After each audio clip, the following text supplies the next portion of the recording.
Good afternoon, everyone.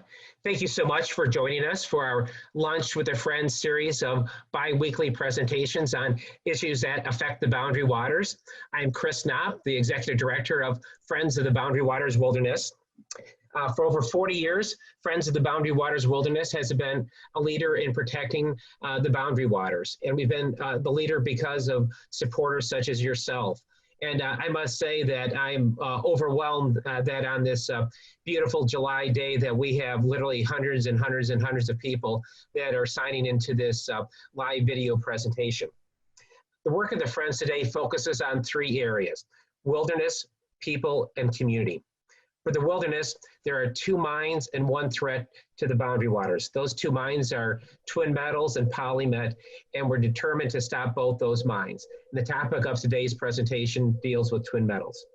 So through lawsuits, legislation, and community action, we are winning the battle against twin metals and polymet.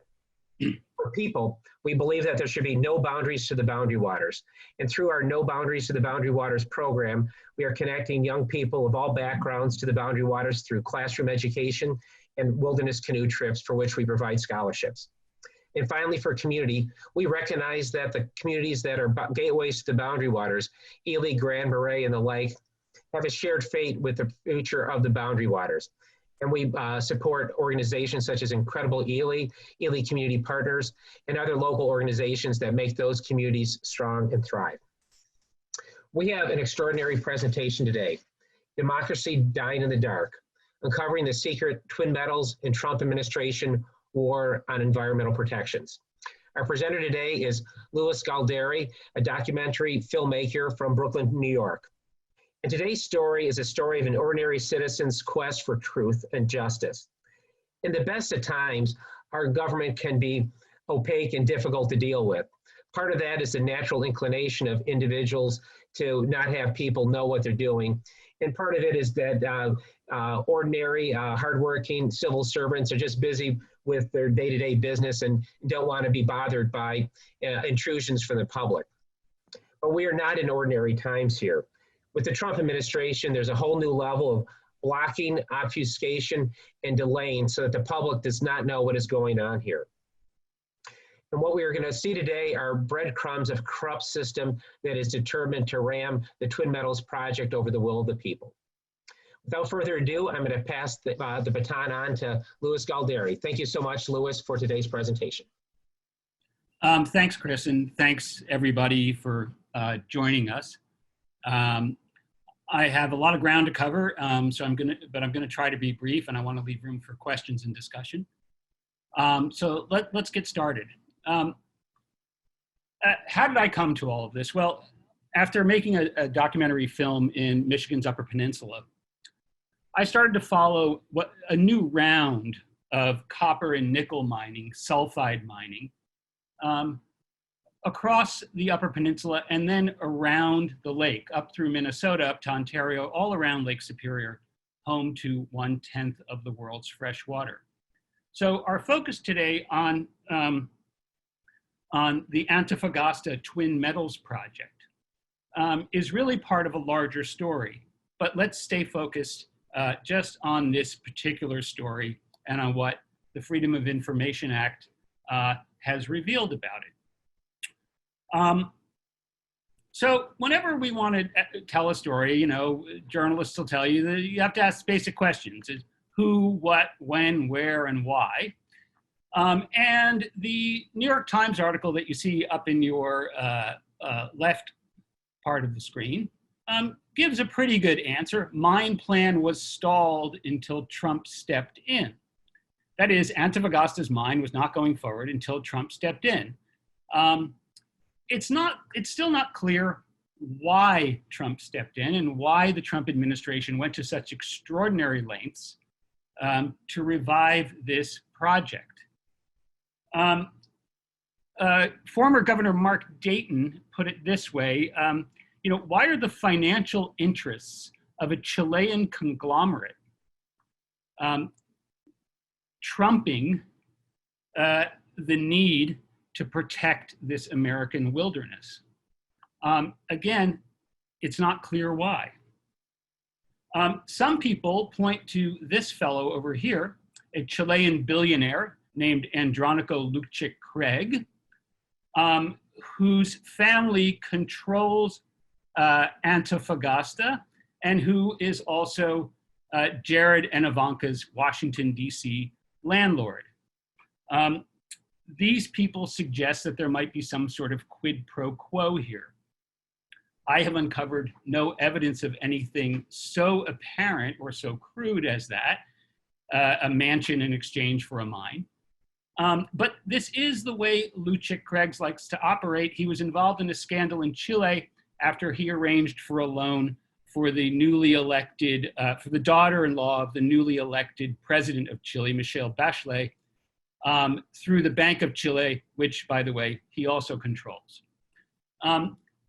I don't have anything so sensational to report as all that would suggest. Really what the Freedom of Information Act shows us and allows us to see is how things were done. So let's just get our bearings.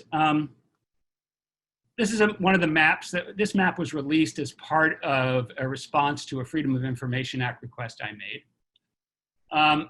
Up here, sort of the boundary waters. Ely's over here. Here's the road to Ely. Here's the Quishue River going down to Birch Lake. And these mineral leases, right here, these green leases, are really at the center of this story. Those leases were dead at the end of Obama's second term. The Obama administration decided not to renew them. Now, the Trump administration turned them into zombies. They breathed new life into these dead leases. They brought them back from the dead, and they did it by taking 3 steps. First, at the end of 2017, they reversed a legal opinion that the Obama administration had issued.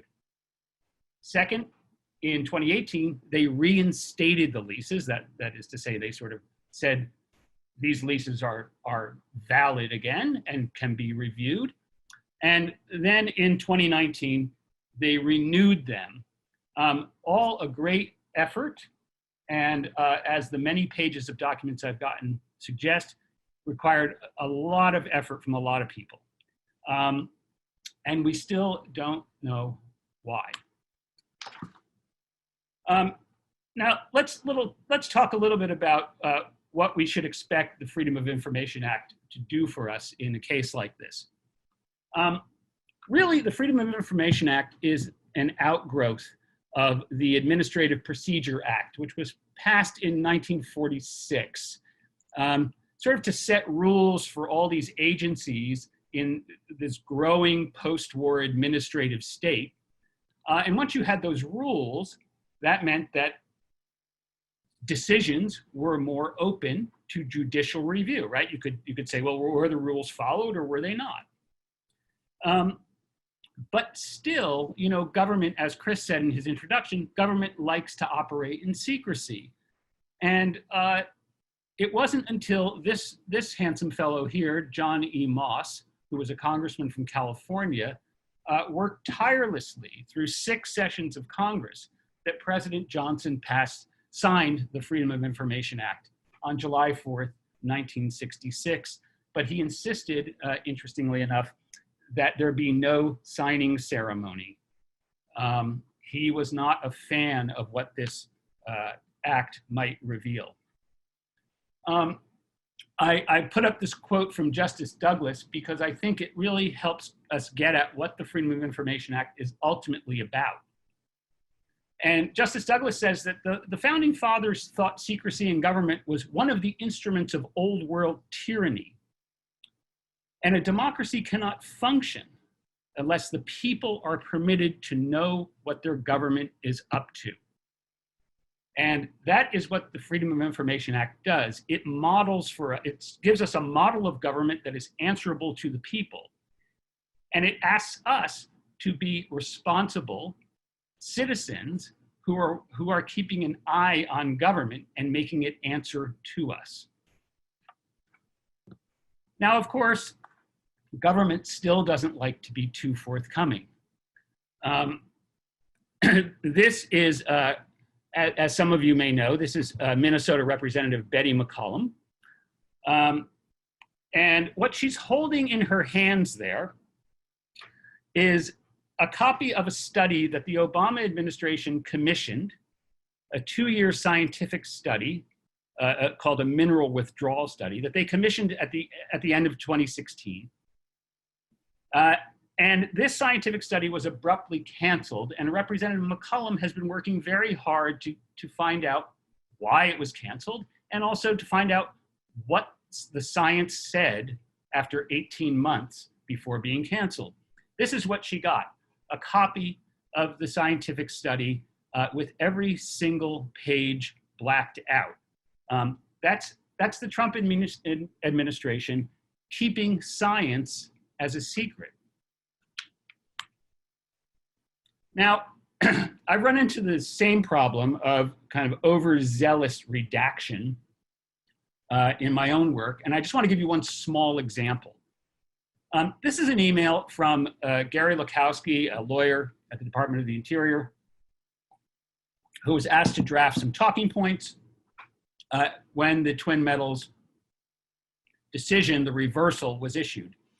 And he writes that he thinks that given today's focus on critical minerals, he's put together these talking points, and the talking points are fully redacted. So we don't know what they say, but clearly they had some focus on critical minerals.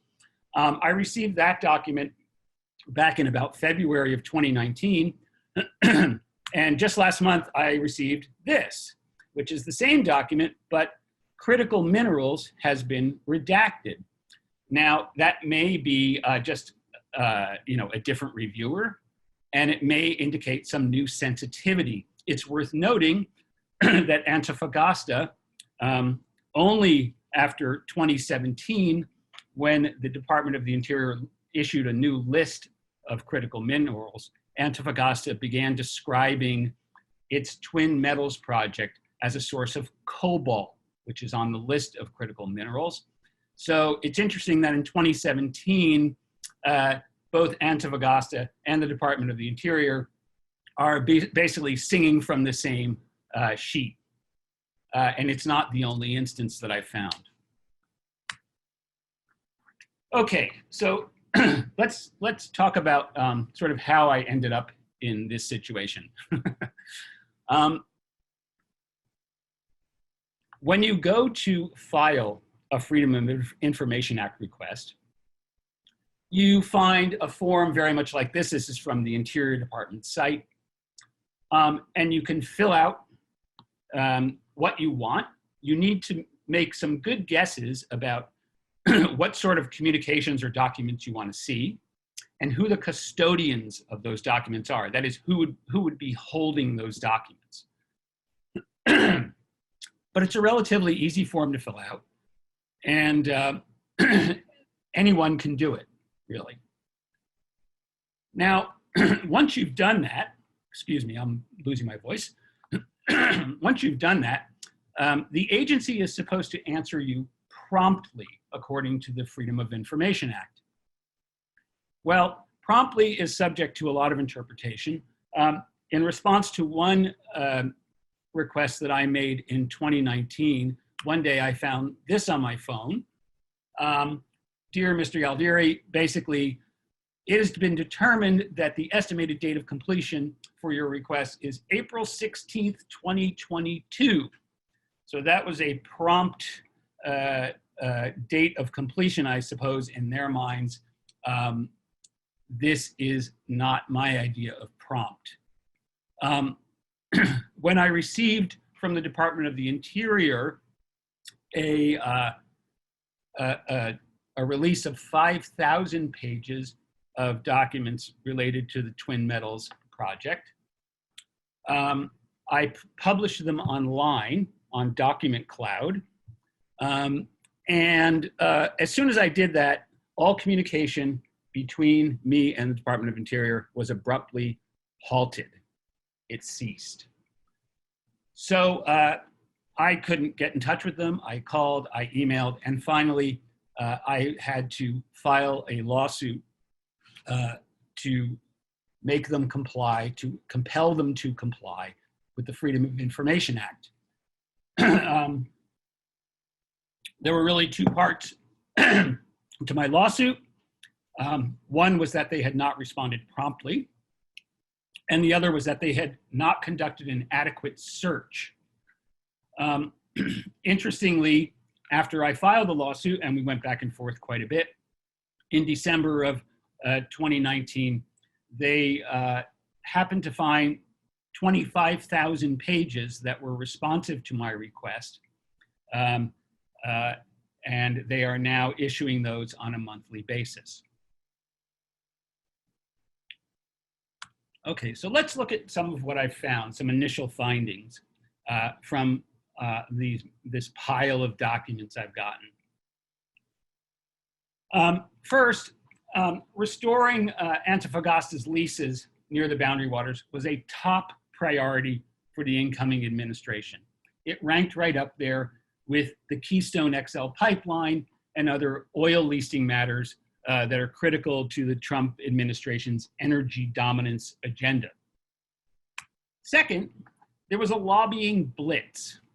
Top interior officials worked hand in hand with lobbyists from the Washington, D.C. firm WilmerHale. One analysis shows that WilmerHale lobbyists for Twin Metals met more frequently with interior officials than executives from BP, who have a lot of access at Interior, and just slightly less than representatives from the American Petroleum Institute. So this was really a high priority. I discovered multiple previously undisclosed meetings at the Department of the Interior and the White House with executives from Antofagasta and Twin Metals, executives flying up from Argentina and flying down from Minnesota.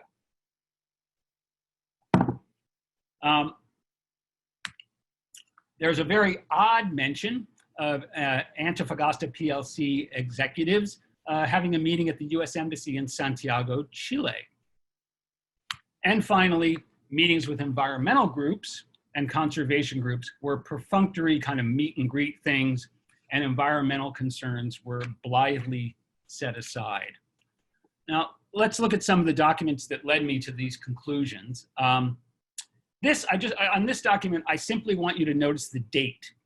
This is a memorandum sent out on February 2nd, 2017, listing the priorities. You see Keystone XL on there, Boundary Waters, AKA Twin Metals, and other things. February 2nd is not even 2 weeks after the inauguration. So not even 2 weeks after the inauguration, these guys were sitting down to get to work on restoring these leases and reversing the Obama administration's protections for the boundary waters.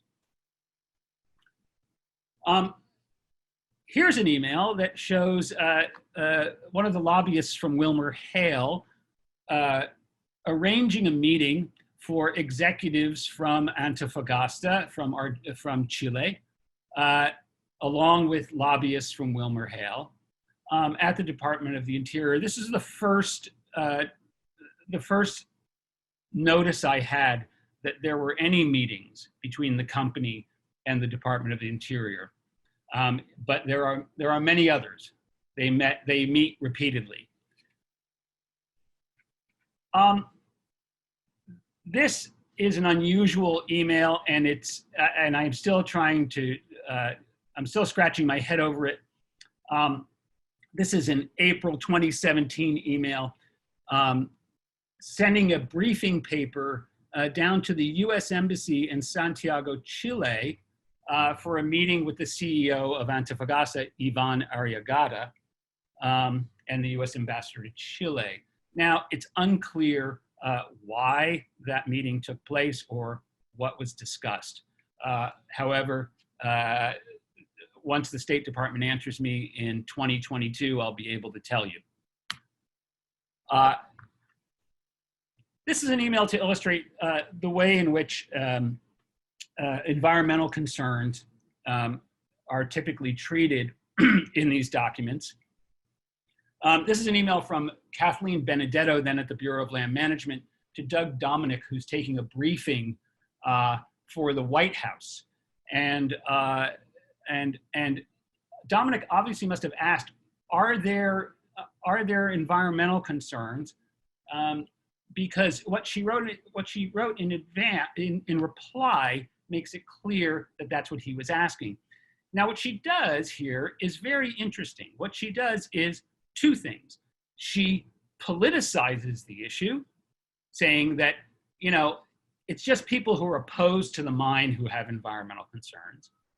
And then second, she minimizes the footprint of this project, saying only that, that a lake called Nickel Lake is on trend with a defined deposit. Now, Nickel Lake is a relatively small 23-acre lake. There are lots of large water bodies right around there, including a major river and Birch Lake and the White Iron Chain of lakes that she should have taken into consideration. She also fails to mention the deforestation, the destruction of wetlands, the industrial noise, and the risk of acid mine drainage that come in the wake of these kind of sulfide mining projects. And what's really odd is that she makes no mention of the fact that there was, at this time, in June of 2017, an ongoing scientific study to determine whether it was safe to allow mining anywhere near the boundary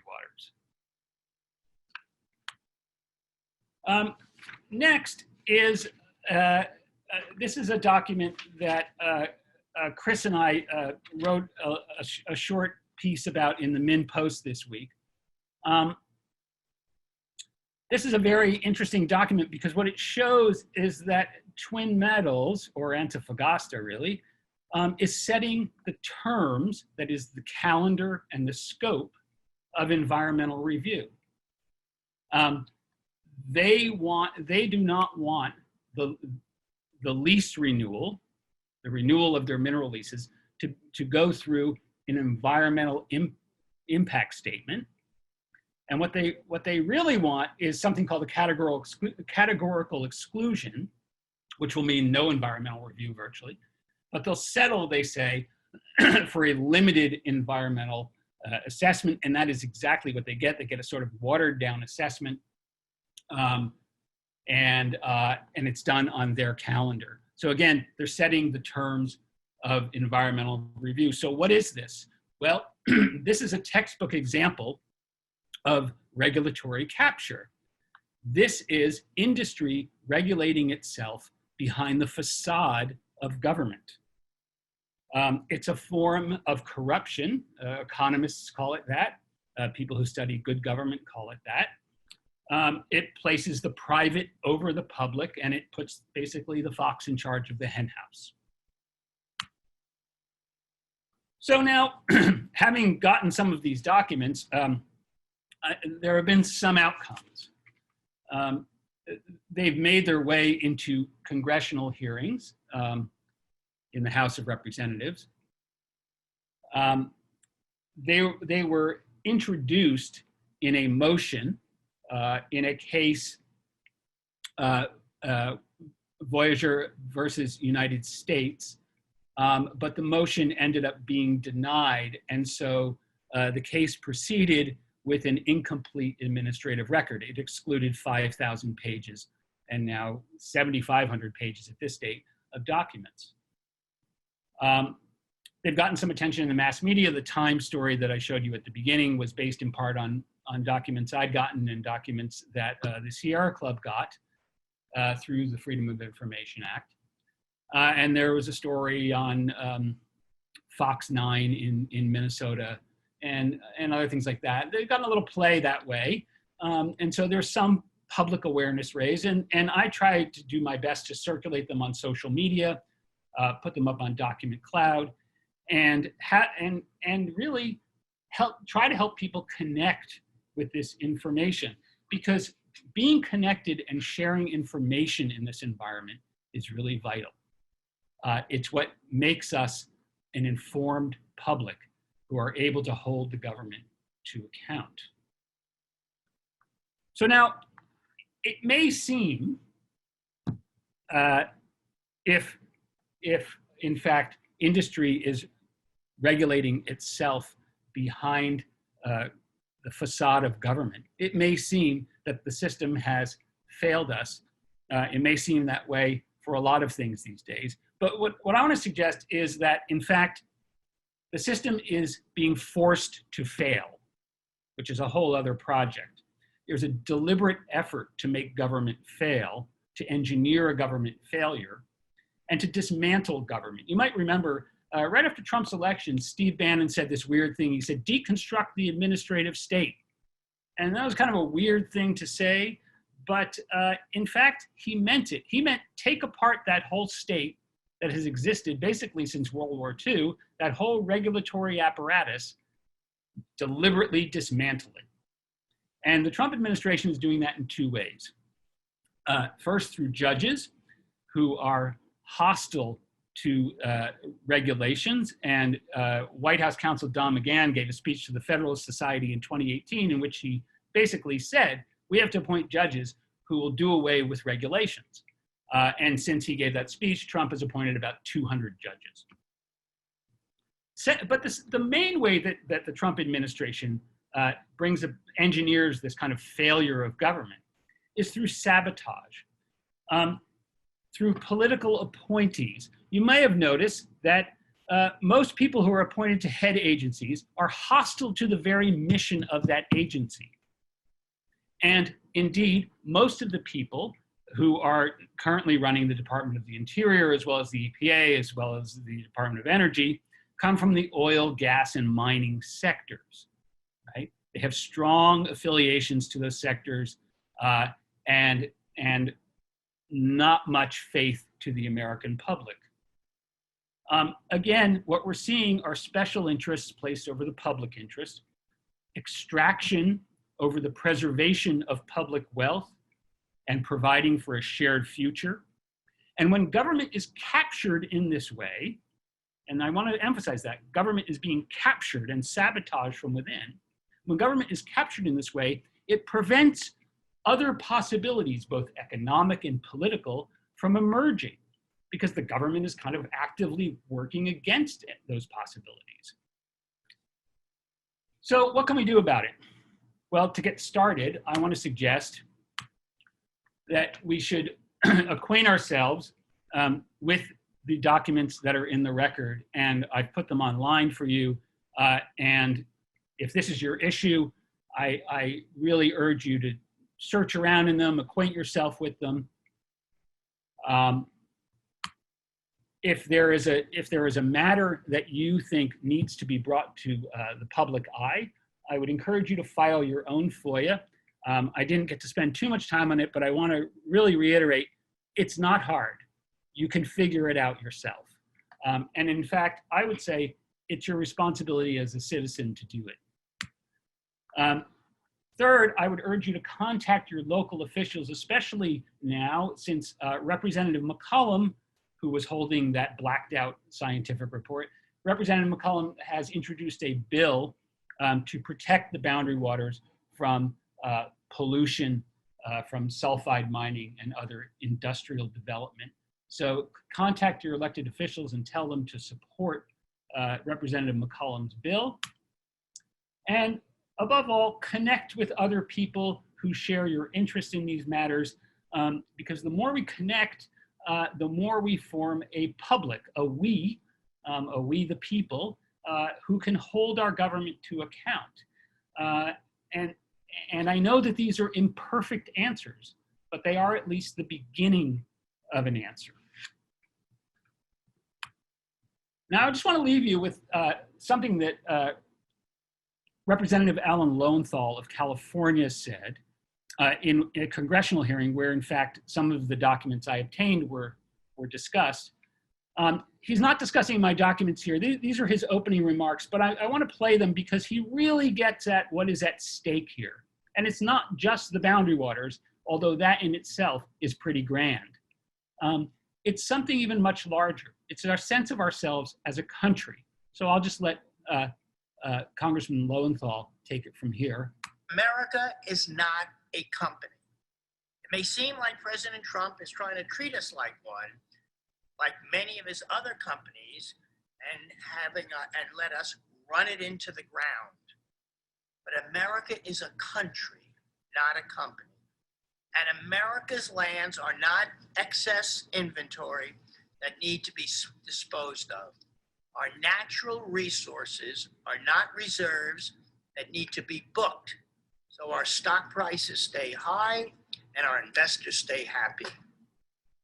Our public lands are an investment that we're holding for our grandchildren and their grandchildren and generations beyond.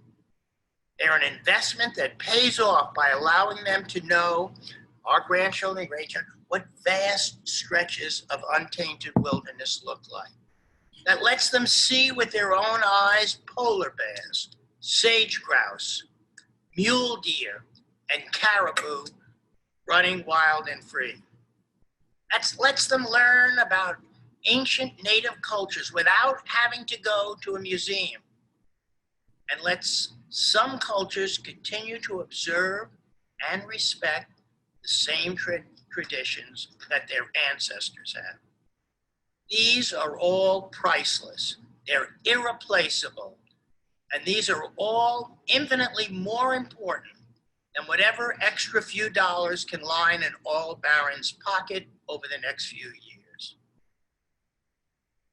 Okay, so I think you get the gist that America is more than a company, more than a set of assets, and really that's what we have to protect is a country.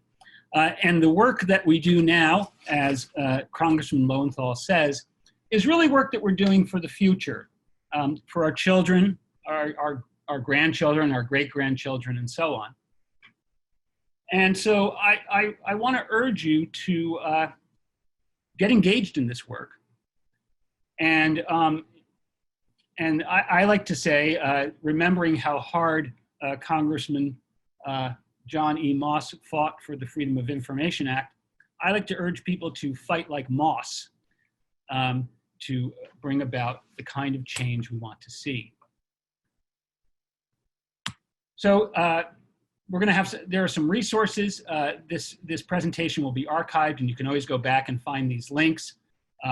Links to the documents I've gotten, to my blog, which discusses them, to the Department of Justice Guide to the FOIA, which will help you if you want to do your own FOIA work, and to a really critical article, which is on the Friends site, which is about the polymet and twin metals mines and the threat that they pose.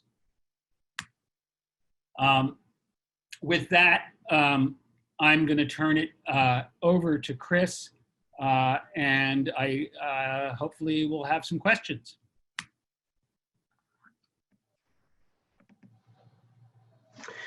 Great, Louis. Thanks so much for that in-depth look at what you uncovered as part of your Freedom of Information Act request. Okay, well, I have only filed one legal complaint, mainly because I'm doing it all by myself as a pro se plaintiff. So only in that case am I getting more documents at this point. I get a monthly release now as part of an agreement that we worked out, a court-ordered monthly release. And those range from about 1,000 pages to the one I just got is like 195 pages. So I should keep getting those until they've gotten through the 25,000 documents that they found. And then I imagine that we will call it a day. And I'm also considering moving forward in some way on that State Department request, which feels like endless stonewalling until 2022. And we've had some questions about the process by which you receive documents. So you receive them as an electronic file. Is that correct? Not always. The first batches actually, and in response to my main request, and in response to some other ones, came on CDs. And I had to find a computer that still took a CD and load it on there. Now they're sending PDFs. Now the trick is they don't always make those PDFs searchable. So if you get a 2,000 page PDF and it's not searchable, it's not of much use. However, I have a friend who is clever with software who helped me convert those unreadable PDFs into readable PDFs. So it can all be done. We have the technology. Good deal. You know, we've received some questions and comments relating to the process involving our public officials here. And for everyone viewing this right now, you can see in front of you the Friends of the Boundary Waters Wilderness has an affiliated organization called Friends of the Boundary Waters Action Network. And the website is up there, www.bwcapac.org. And the Friends of the Boundary Waters Action Network has enhanced advocacy capabilities to make our elected officials accountable to all of us whom they represent. And with so much happening relating to the boundary waters and the world at large, the elections, that 2020 will be one of the most critical years in our lifetime and for the future of the boundary waters. And so go to that website to at bwcapac.org to look at ways in which you can be involved in holding our elected officials more accountable. Because I know there's great concern at both the federal and the state level about how our public officials have been responding in light of the threat from twin metals here.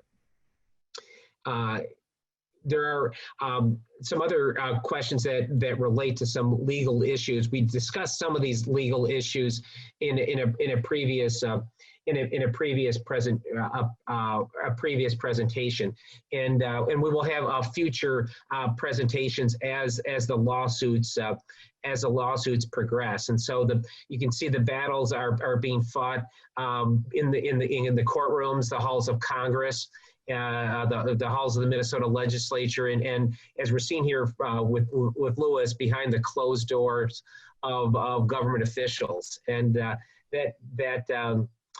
issue of regulatory capture, there's a mouthful in those two words. It's basically democracy dying in the dark when you have regulatory capture. It's when the Department of Interior begins working at the behest of a Chilean company, Antofagasta, as opposed to the citizens of the United States, we've really lost our way as a people, as a government here. There are some other questions relating to the state of Minnesota. Yes, the state of Minnesota has a critical role in the twin metals permitting process, and yes, the state of Minnesota can stop twin metals from going forward. And so it is very important to recognize that the battle is at the federal level, but the battle is also at the state level. And Chris, yes, I would just add to that as the PolyMet matter illustrates perfectly, the state of Minnesota also has freedom of information. Mm-hmm. And documents in the PolyMet case really turn that around. So the more this stuff is brought to light, the better usually the public outcome is. Mm-hmm. Exactly. So the Minnesota has the Data Processes Act that can be used just like the federal Freedom of Information Act as a way of obtaining public documents that belong to all of us. There's a comment here relating to the wonderful work that Betty McCollum has done. And yes, Betty McCollum has introduced legislation, HR 5598, that would withdraw mineral leases from federal land just along the edge of the boundary waters. And the effect of that would be to prevent twin metals from going forward. And it is true that we do not have any Senate sponsors of that legislation. So currently, neither Amy Klobuchar nor Tina Smith, the senators from Minnesota, are sponsoring companion legislation. And if you believe that if you're a supporter of Betty McCollum and her legislation, please contact Senators Amy Klobuchar and Tina Smith and ask them to support the work that Betty McCollum is doing here. Let's see, there are more questions here. There was a question, was the reissue of the expired permits ever legally challenged? And yes, we, along with several partners, were in federal court in Washington, D.C., challenging those expired permits. As Louis mentioned, those are our zombie permits. They were dead permits. They had expired, and they were brought to life by the Trump administration without going through any environmental review process. And they subsequently were renewed going into the future. And so we have 2 lawsuits in federal court in Washington, D.C. challenging that. And, you know, and there's another question related to Polymet and the role of Glencore in the political process here, and yes, we are looking into the role that Glencore and Polymet have had on the regulatory process involving the proposed Polymet sulfide mine. As I mentioned at the beginning, there are 2 mines and 1 threat to the boundary waters. Polymet is the other mine. Twin Metals is the one we've been discussing today. And we have several lawsuits in state court challenging Polymet. And we've had a string of success over the past year in court right now. And we will have be before the Minnesota Supreme Court this fall in the continued challenge to stop twin metals. There are some more questions here. Let's see, I will try to,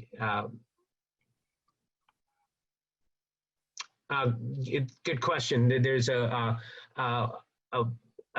question that there's a voter initiative on the table in Switzerland, the home of Glencore, for harsher punishment for companies abroad and doing harm and social harm. So the comment that you're getting at with this is, you know, we have there are corporations that support workers and make our communities stronger and healthier, and there are corporations that do just the opposite, that sort of suck resources and ultimately leave communities worse off, and Glencore is one of those. And so one way of dealing with a company like Glencore is to have a bad actor law. Over the last several decades, bad actor laws have been in place that have prevented the mafia from controlling solid waste and garbage hauling. And so a similar bad actor law can be put in place to keep bad actors like Glencore from operating in the state of Minnesota. And that is something that Friends of the Boundary Waters Wilderness is looking at now. And I'm going to try to get to some more of these questions here. You know, I think you know, one of the takeaways from this for everyone watching this right now is that ordinary citizens can make a difference, and that's what Louis has done. And so, Louis, you had a couple slides up there that showed what the process was like, and you know, why don't you go again and tell people you know, how straightforward that was for you and some of the challenges, so that we can empower people to do this as well. Okay. Well, I had to learn most of this from scratch, but for the most part, it is pretty self-explanatory. You need to learn basically the structure of an agency, who's making the decisions. Then you need to figure out what you want to find. For example, one of the things I wanted to find right away were communications between Secretary Zinke regarding the boundary waters, twin metals, Antofagasta, and so on. So I made a request. My first request included, I wanted anything that the solicitor's office, which issued this legal opinion, anything they'd done on this, all their communications about this topic, and I wanted Secretary Zinke's. So I filled out the form as required, submitted it, and a couple of things happened. One is I got a reply right away saying, we're not sure we can do this without charging you. So you have to demonstrate that you have a reasonably broad audience. And since I'd made a documentary film and blogged regularly on the subject and had done some public speaking on it, that was enough for them. Second is, and you always have to push back. This is another thing I would say, because they're going to try not to fill these requests because they're overwhelmed by these requests, especially during this administration. So they're going to try to push back. The second thing I was told was, well, we can't give you Zinke because we're not custodians of the secretary's records. And this is a whole complicated area of law of administrative law that I had to learn about. There's a case that some friendly lawyers pointed me to called Tax Analyst versus Department of Justice, which is about who's a custodian and what constitutes custody and so on and so forth. But really you have to be smart about who's gonna have what. Mm-hmm. Now I'm actually running a separate search with the secretary's office asking for those Zinke records. So I wasted 2 years with a beginner's mistake. It's bound to happen. But I do want to encourage you and say that these forms are relatively straightforward. You can fill them out. You can submit them right online. It doesn't take a whole lot of doing. And if you can argue that it's in the public interest, you are likely to get your fees waived, and maybe, just maybe, if you press really hard, you'll get some documents.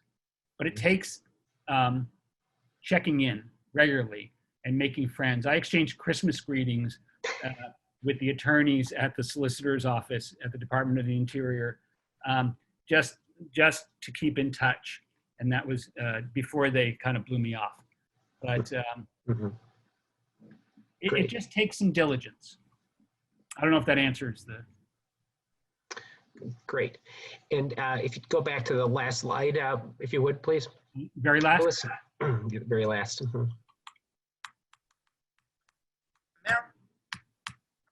There. And, Louis, you got interested in this because you made a documentary film about a mining exciting mining story up in Michigan. Do you have a plan to do a documentary film about twin metals here? I would love to do that. When I set out on this project, I thought that what I was doing was starting an investigative documentary film, kind of a frontline style documentary. It turned into a paper chase. And now, due to the pandemic, it's a little hard for me to get out anywhere near Lake Superior. But yes, I would love to do that. I would love to do it first because I think it's an important story. It's an international story. that goes from Ely to Antofagasta. And second, because to be honest, I really like being up around Lake Superior and up around the Boundary Waters. And if I could be producing a film up there, I'd be a pretty happy camper. So. Great. Well, Louis, thank you so much for your presentation. I know we have some outstanding questions. You know, everyone, if you have some more questions, please feel free to reach us through our website. You may also contact me by phone, and my phone number is 651-999-9565. The power of the effort to continue to protect the boundary waters for another 40 years is really based on people power. And all of you that are watching today are really the foundation of our future success. We will have our next webinar in 2 weeks on July 22nd at 12 noon. And that webinar is Climate Change in the Boundary Waters.